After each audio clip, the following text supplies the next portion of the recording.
Guess what happened? They let Brooklyn neighborhood police itself for 5 days. Okay.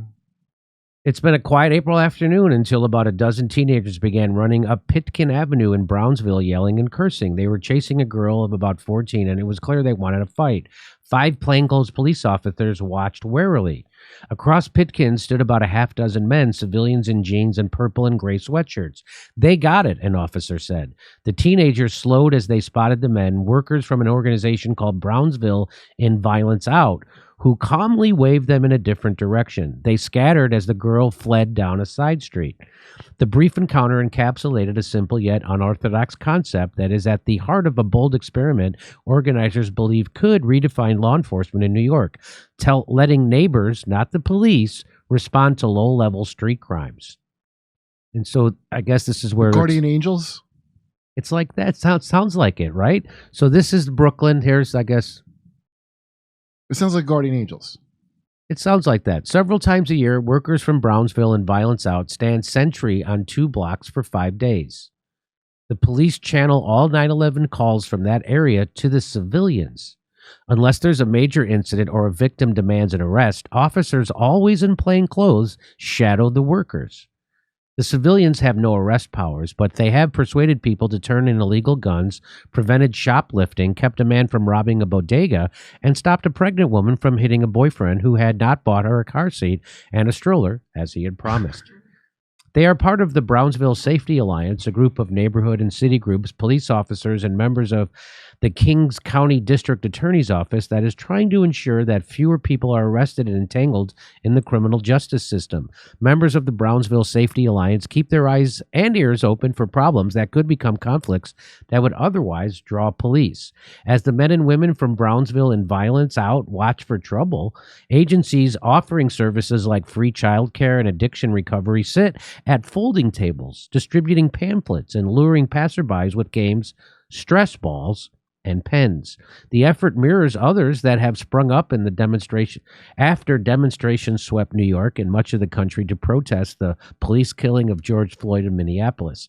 They are meant to modulate the use of officially sanctioned force, using a neighborhood's innate desire for order as a tool.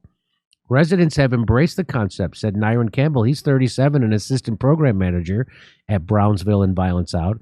They say we feel more safe. We can walk without feeling anxiety. While they know that we do need police, it's possible that we can police ourselves. The idea came from Terrell Anderson, who in 2020 took over as commander of the area's 73rd precinct. Raised in Brownsville, he promised to rebuild the precinct's relationship with the wary community. Residents had complained that officers had become aggressive, grabbing men off the street to arrest them for minor offenses.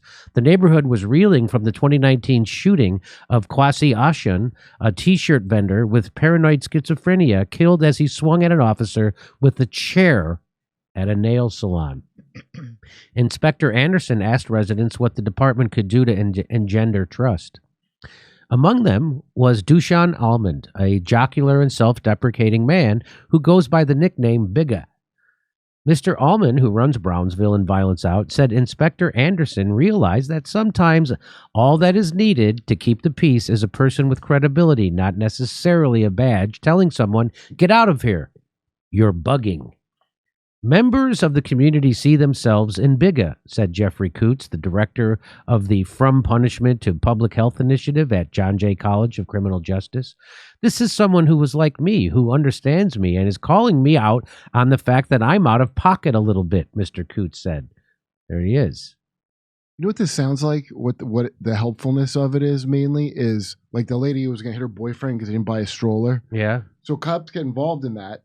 And then they legally, somebody's got to be taken in. And the cops are like, I have to take somebody in. Then you got legal costs. Then it's like, you might have a record and your whole screw. That's right. And that's how desperate, I don't care if I die stuff happens over little stupid shit. So that what it's doing is probably saving this to serve and collect part of it, where you got to have your entire day ruined because of a minor offense, which I used to see on Washington Heights all the time. People getting slammed on the ground for like weed and stupid, you know. Well, Kurt, not everyone's convinced about this new program. like Lise Perez, owner of Claire's Beauty Salon on Pitkin Avenue. She has 26 cameras around her store and works behind a counter protected by a thick plastic partition. No one can get in or get out without her pressing a button. In this area, nobody feels too safe, she said. We are all here surviving. The idea of 5 days in which the police refer 9/11 calls unsettles her. It's like they left us without protection. It doesn't give me peace. The Brownsville Initiative is part of a movement called the Community Responder Model, which aims to reduce the use of armed officers to handle many calls. Yes. Similar programs are underway in Eugene, Oregon, Denver, Rochester, New York, among other places, according to the Center for American Progress. The group has estimated that almost 40% of calls to police could be handled by community responders. In Brownsville, the effort not only gives residents more say over what public safety looks like, but also can deter crime if people know there are more eyes watching. A lot of people worry that if police systems are not fully active, crime will go up. But the Safety Alliance has been thriving amid a positive trend in the 73rd Precinct. In the first half of 2023, homicides fell 50%. Shootings also fell 25%, and the rate of grand larcenies and automobiles also fell, even as it rose in other neighborhoods.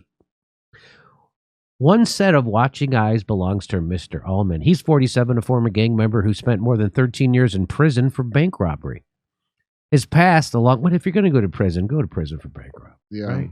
His past, along with his calm, straightforward approach, helps him navigate conflicts. During one Safety Alliance week, he persuaded a man going into a bodega with a gun to give him his weapon and go home.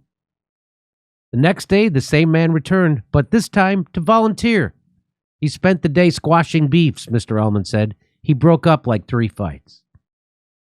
So that's what's going on in Brooklyn, Kurt. Tell me about it. You used to live there, right? Well, not in Brownsville, but there is a plainclothes cop in case the thing is going bad, is what they said, right? That they shadow them. That they shadow them. And then, a lady who was like, I don't know if we don't have 911, she got bulletproof glass. Like, the thing that you could use them for is the thing that stupid stroller thing where someone's hitting somebody and it could be settled, Right. So I don't know. Call for an armed robbery. Yeah, for an armed robbery, it couldn't. Yeah. Although, that guy, if they know him in the neighborhood, I don't know. It doesn't sound like a bad idea to me, but let's see in 5 days. Let's see what happens. Anything's better than the system. It's how it works anyway, by the way. When I lived in Washington Heights, there's low-key a gang that's policing the block.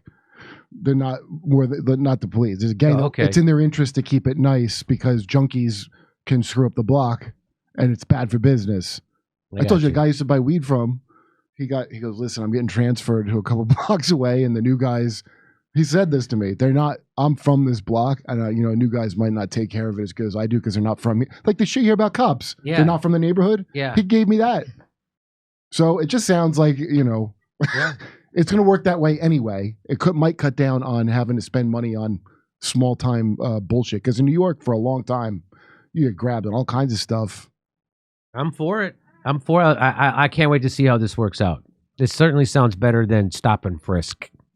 Stop and frisk. I can't believe anybody defended that. I can't believe it. Then I looked up to see how many guns they found. Went back in the day when that was people do. Yeah, you got Bloomberg's happy thing, and I'm like, well, how many guns? And then I looked up how many guns they get, and it's like it was like nothing.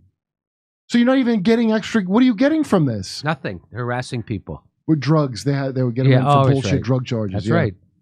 Hey, everybody, only $10 to go see my new stand-up special, COVID Lies Are Funny, at jimmydore.com. And come see us do a live show. We're going to be in Cohoes, New York, Hartford, Connecticut, Bakersfield, California, Baltimore, San Francisco, Huntington Beach, Rosemont, and Chicago, Las Vegas, Salt Lake City, and more. We're going to be in New York, Stamford, Connecticut, Pottstown, Pennsylvania, San Diego, everywhere. Go to jimmydore.com for a link for all our tickets.